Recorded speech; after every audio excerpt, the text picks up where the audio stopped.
Docteur Delins, qu'entend-on par douleur silencieuse? Quand on parle des douleurs silencieuses, on peut imaginer ici des patients qui n'expriment pas leur douleur, qui gardent ces symptômes pour eux-mêmes. On évalue à 63% la quantité de patients, le nombre de patients qui n'expriment pas leur douleur et qui vont donc garder tous ces symptômes, engendrant le cercle vicieux de la douleur chronique, puisqu'on aura un impact sur le quotidien, sur les activités loisirs, sur le travail, avec des pertes d'emploi parfois, donc des complications financières, des retentissements émotionnels, affectifs, avec des syndromes anxio-dépressifs éventuels. Donc tout un tas de complications qui sont engendrées par ce mutisme, par ce silence de ces patients. Il s'agit là des douleurs chroniques, mais on retrouve aussi ces problématiques-là dans les douleurs aiguës, car on sait qu'une douleur aiguë mal prise en charge va se chroniciser et va donc se complexifier. Pourquoi ces patients douloureux ne parlent-ils pas de leur douleur?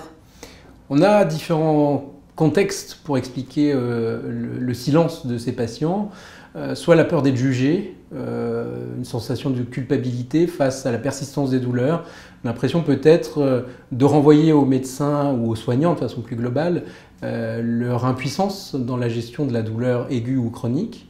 On a aussi des situations de fatalité, un peu comme si on ne pouvait de toute façon rien faire dans ce contexte de douleur. Après une opération par exemple, c'est normal d'avoir mal puisque je viens d'être opéré.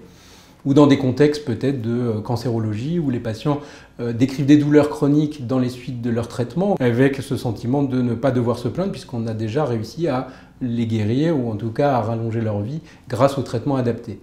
On a aussi des contextes où le silence est lié à un état physique, à un état lié à l'âge, lié à différentes pathologies. C'est le cas chez l'enfant, le plus jeune, qui ne va pas s'exprimer.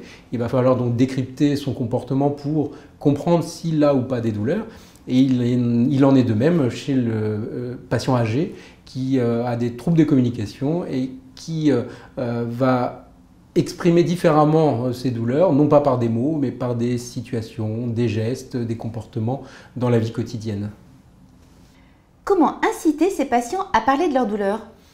Pour mieux parler de leur douleur, je pense qu'il faut commencer par déculpabiliser le patient sur l'expression des symptômes, de considérer que exprimer sa douleur n'est pas une plainte, mais réellement la transmission d'un symptôme. Cela permettra probablement d'organiser une meilleure communication entre le médecin, le patient, mais aussi entre le patient et tous les soignants. Je parle là du pharmacien, du kinésithérapeute, de l'infirmier, de l'aide-soignant, tous les acteurs de la prise en charge des soins et de la santé du patient. Il y aura un travail de communication sur les traitements médicamenteux, les traitements non médicamenteux, permettront de mieux évaluer les différentes approches qu'on pourra proposer aux patients pour mieux appréhender la prise en charge de la douleur et donc la qualité de vie. Comment le médecin et le pharmacien peuvent-ils aider ces patients? J'ai envie de dire tout simplement en communiquant plus et en communiquant mieux. Cela implique un peu plus de temps, de partage d'informations, d'expériences entre le patient et le soignant, donc entre le patient et le pharmacien, entre le patient et son médecin, mais aussi entre le médecin et le pharmacien. Je pense que c'est quelque chose d'extrêmement indispensable et de façon globale entre tous les acteurs de la prise en charge du patient. Il faut aussi peut-être mieux expliquer les effets indésirables des traitements.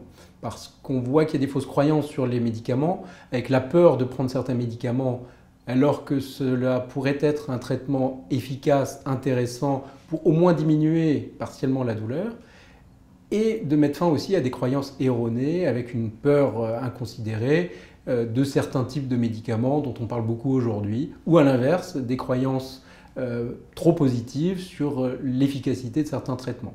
Donc, meilleure communication permettra de mettre fin, ou en tout cas diminuer, le silence de ces patients et donc une meilleure prise en charge au quotidien.